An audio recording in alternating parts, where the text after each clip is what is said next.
इस ऐतिहासिक अवसर पर उपस्थित मंत्रिमंडल के मेरे सहयोगीगण, देश के उद्योग जगत के प्रतिनिधिगण, अन्य महानुभाव, देवी और सज्जनों, ये समिट तो ग्लोबल है, लेकिन आवाज लोकल है।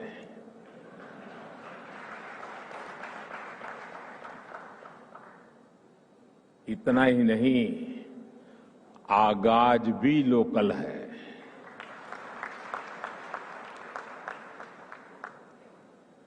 आज 21वीं सदी के विकसित होते भारत के सामर्थ्य का, उस सामर्थ्य को देखने का, उसके प्रदर्शन का एक विशेष दिवस है।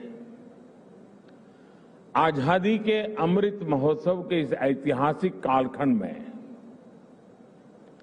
1 अक्टूबर 2022 ये तारीख इतिहास में दर्ज होने वाली है।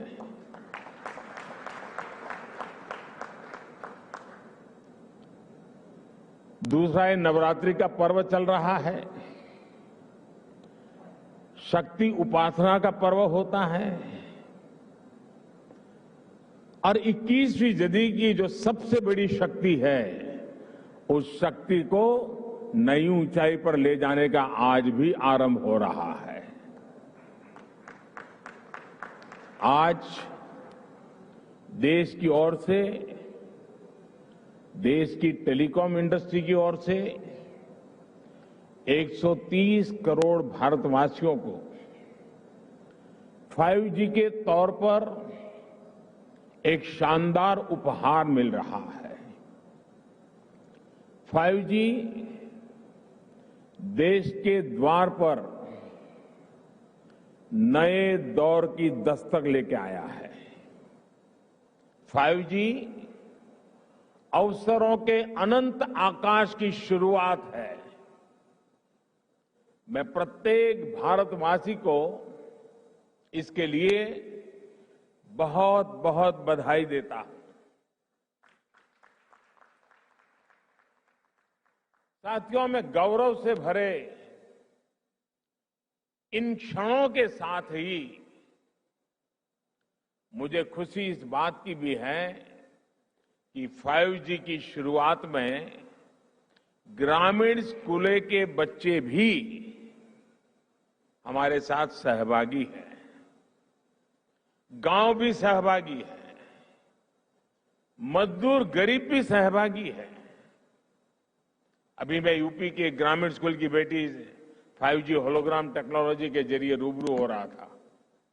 जब मैं 2012 के चुनाव में होलोग्राम लेकर के चुनाव प्रचार कर रहा था तो दुनिया के लिए अजूबा था। आज वो घर घर पहुंच रहा है।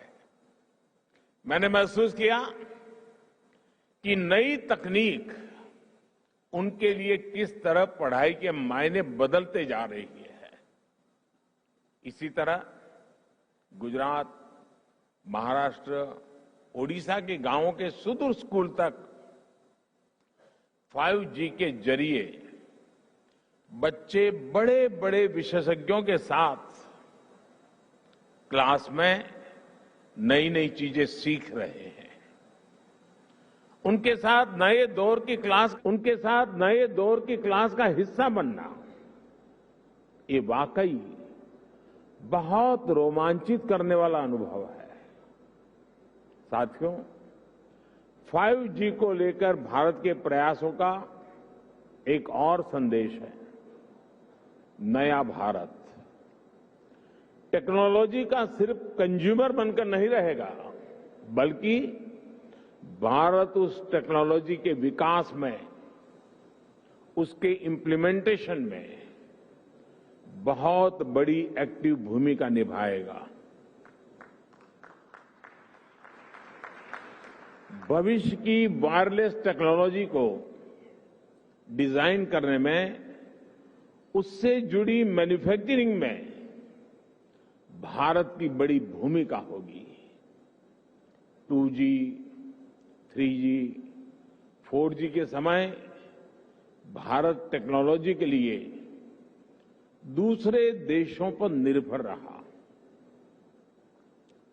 लेकिन 5G के साथ भारत ने नया इतिहास रच दिया है।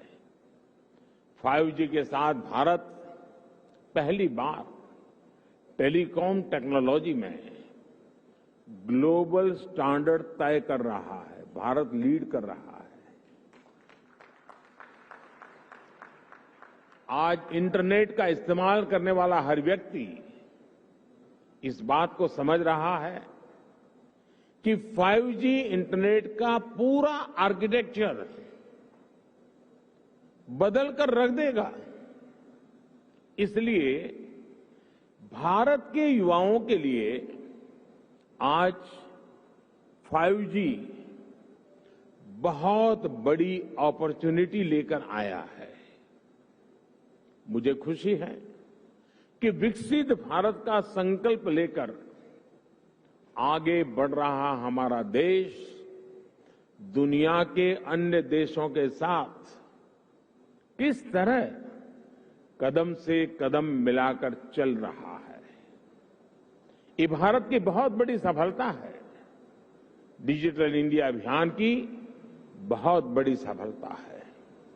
साथियों, जब हम डिजिटल इंडिया की बात करते हैं तो कुछ लोग समझते हैं कि ये सिर्फ सरकारी एक योजना है, लेकिन डिजिटल इंडिया सिर्फ एक नाम नहीं है। ये देश के विकास का बहुत बड़ा विजन है। इस विजन का लक्ष्य है उस टेक्नोलॉजी को आम लोगों तक पहुंचाना जो लोगों के लिए काम करे और लोगों के साथ जुड़कर काम करे।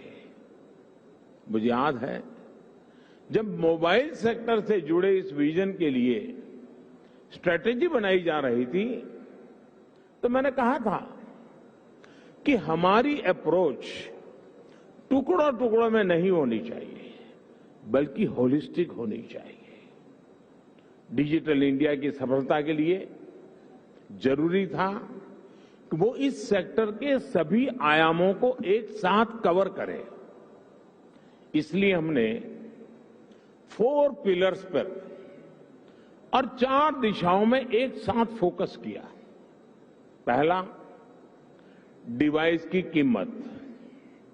दूसरा, डिजिटल कनेक्टिविटी। तीसरा, डेटा की कीमत। चौथा, और जो सबसे जरूरी है, डिजिटल फर्स्ट की सोच। साथियों, जब हम पहले पिलर की बात करते हैं, डिवाइस की कीमत की बात करते हैं, तो एक बात बहुत स्पष्ट है, डिवाइस की कीमत तभी कम हो सकती है जब हम आत्मनिर्भर हो। और आपको याद होगा, बहुत लोगों ने आत्मनिर्भर की मेरी बात की मजाक उड़ाई थी। 2014 तक हम करीब 100% मोबाइल फोन आयात करते थे, विदेशों से इंपोर्ट करते थे। और इसलिए हमने तय किया कि हम इस क्षेत्र में आत्मनिर्भर बनेंगे। हमने मोबाइल मैन्युफैक्चरिंग यूनिट्स को बढ़ाया। 2014 में जहां देश में 2 मोबाइल मैन्युफैक्चरिंग यूनिट्स थी, 8 साल पहले 2।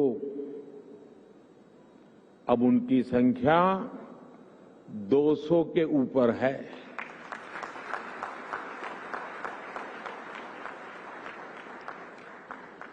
हमने भारत में मोबाइल फोन के उत्पादन को बढ़ाने के लिए इंसेंटिव दिए, प्राइवेट सेक्टर को प्रोत्साहित किया। आज इसी योजना का विस्तार आप पीएलआई स्कीम में भी देख रहे हैं। इन प्रयासों का नतीजा बहुत पॉजिटिव रहा। आज भारत मोबाइल फोन उत्पादन करने में दुनिया में नंबर 2 पर है।